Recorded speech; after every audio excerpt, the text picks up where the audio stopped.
ఆచి చికెన్ మసాలా. మీరు ఆదేశాలు ఇవ్వండి, వాళ్ళని కూర్చోమనండి.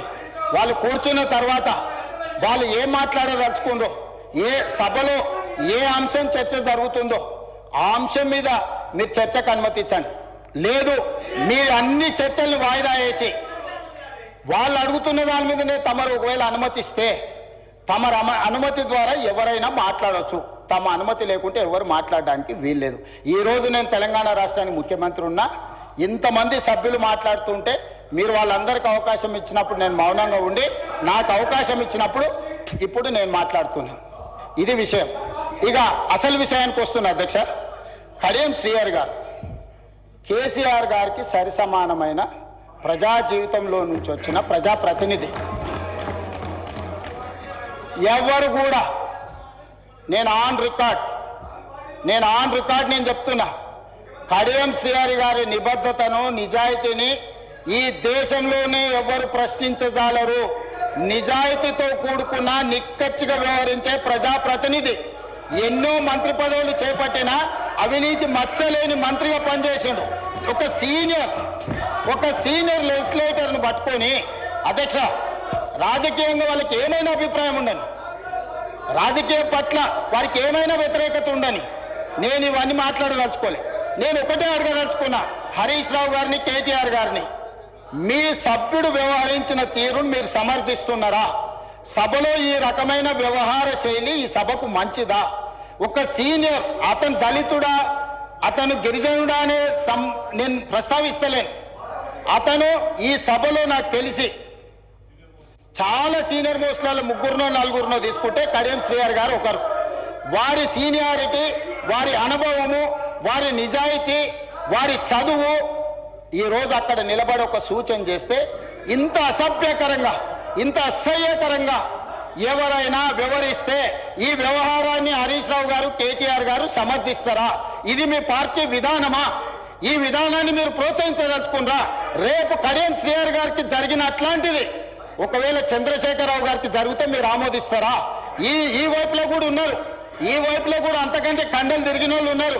రాజ్ ఠాకూర్ ఒకసారి నిలబడు.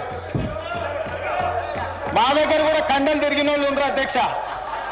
తిరిగేసి ఆన్నే బోర్లేసి కొట్టనికి, ఒక్కటేసారి తిరిగేసి కొట్టనికి ఉన్నారు అధ్యక్ష. కానీ ఇక్కడ కుస్తీలు కొట్టడానికి రాలే అధ్యక్ష.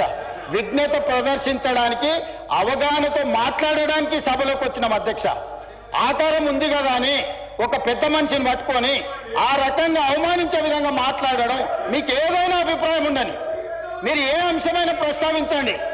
కానీ ఈ రకమైన విధానాన్ని ఈ సభ క్షమిస్తే ఇక భవిష్యత్తులో ఈ సభలో కత్తిపోట్లు లేకపోతే కుస్తీల పోటీలు జరగాల్సిన పరిస్థితి వస్తుంది. దీన్ని ఇక్కడనే నిలువరించాలి, దీన్ని ఇక్కడనే నియంత్రించాలి అధ్యక్ష.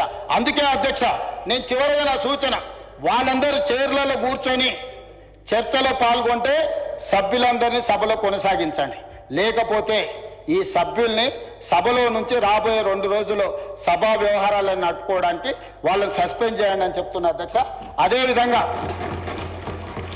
అన్ని రకాల నియమ నిబంధనలు, సాంప్రదాయాలను ఉల్లంఘించి అసభ్యకరంగా, అవమానకరంగా వ్యవహరించిన పాడి కౌశిక్ రెడ్డి గారి విషయంలో ప్రత్యేకమైన చర్యలు తీసుకోవాల్సిన అవసరం ఉంది.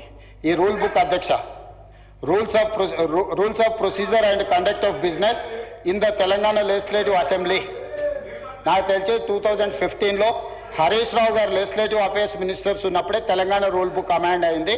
ఈ బుక్లో అధ్యక్ష page number 105 committee on ethics, ఈ రూల్ బుక్లోనే 105 పేజీలో committee on ethics 288 rule number, the committee shall examine every complaint concerning the unethical conduct of a member both within and outside the house referred to it by speaker or the house are taken by suo motu. దీన్ని తీసుకోవాల్సిందిగా అదేవిధంగా మా legislative affairs మినిస్టర్ని request చేస్తున్నా. దీంట్లో sub class 289 sub class 2, the house may also refer complaint of unethical conduct of a member on a motion to the committee for inquiry and report. అధ్యక్ష, నేను ఒకటే మాట, డైరెక్ట్గా మా సభ్యులు వారు చేసిన విధానాన్ని, వారు వ్యవహరించిన తీరును చూసి శాసనసభ సభ్యత్వాన్ని రద్దు చేసేయడని మా వాళ్ళు మాట్లాడి, నేను అట్లా నియమ నిబంధనలకు వ్యతిరేకంగా చర్యలు తీసుకోమని నేను అడిగాను. ఇది కమిటీ ఆన్ ఎథిక్స్కి వారి వ్యవహార శైలిని, ఈ సభలో అన్ని కెమెరాలు ఉన్నాయి, ఈ కెమెరాలలో వారు వ్యవహరించిన తీరు మొత్తం రికార్డ్ అయింది.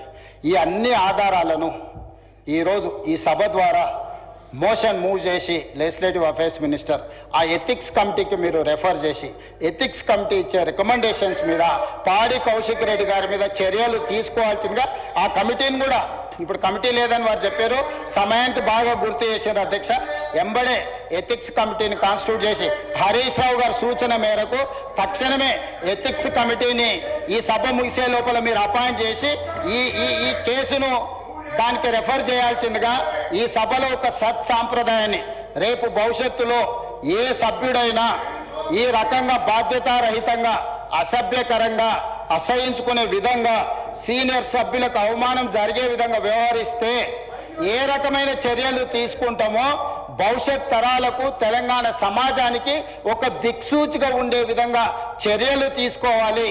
దయచేసి మళ్ళొక్కసారి నేను తమరికి విజ్ఞప్తి చేస్తున్న అధ్యక్ష, సభా నాయకుడిగా బీఆర్ఎస్ శాసనసభ్యులు సీట్లలో కూర్చొని సహకరిస్తే తమరి విజ్ఞప్తి మేరకు సభలో కొనసాగించండి.